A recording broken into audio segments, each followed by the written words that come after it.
asked in our own hands, do we see functional precision oncology working in the tumors that we test? Okay, so this is an example of a patient with a hepatic embryonal sarcoma. Sorry, it's a little bit small. So these were early days where we tried to use IC50s. We hadn't worked out how we're going to show with IC50s. So all we did was line them up according to a plot.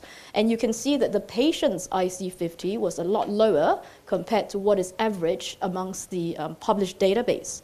And you'll find that, interestingly, when we treated the patient, this is a sarcoma, so we sometimes don't expect very good responses. Nevertheless, we saw improvement.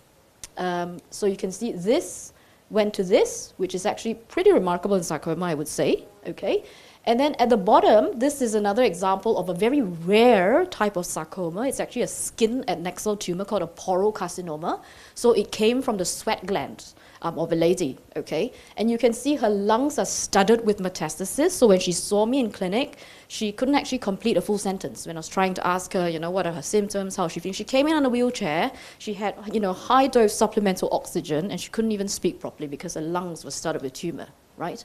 And of course, no one in the world knows how to treat metastatic skin porocarcinoma, right? If you look up the literature, there's just 3 case reports, all reporting about how various chemos never worked.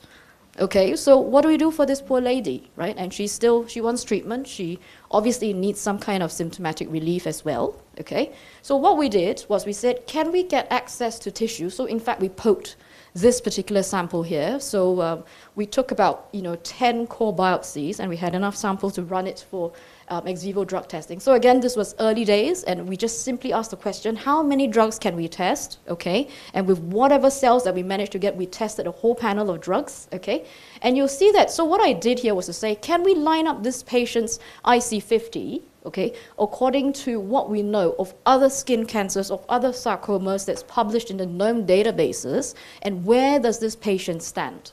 Okay, so her sample is the pink dot, and you'll see that here with pazopanib, okay, she falls far to the left. Okay, so maybe this could be a good candidate. Okay, there's another drug here, it's a bit small, I think it's ifosfamide. Okay, and there's there's another one here, I think, is it doxorubicin? Yeah, it's up here. So a little bit more to the left.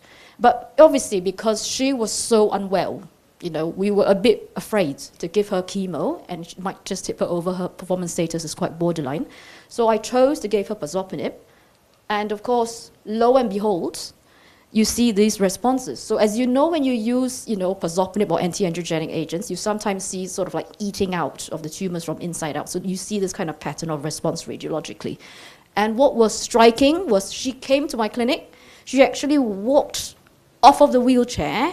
She walked 1 kilometer from the train station at Outram MRT to come to my clinic, and she could tell me her symptoms, her story, and complete her sentences off oxygen. So that clinical response was amazing to see. Okay, so we were very encouraged, and of course we published this now, as the very first case report to say for the first time anybody has found something that works, in metastatic porocarcinoma. Okay, so we contributed to that case reports as well.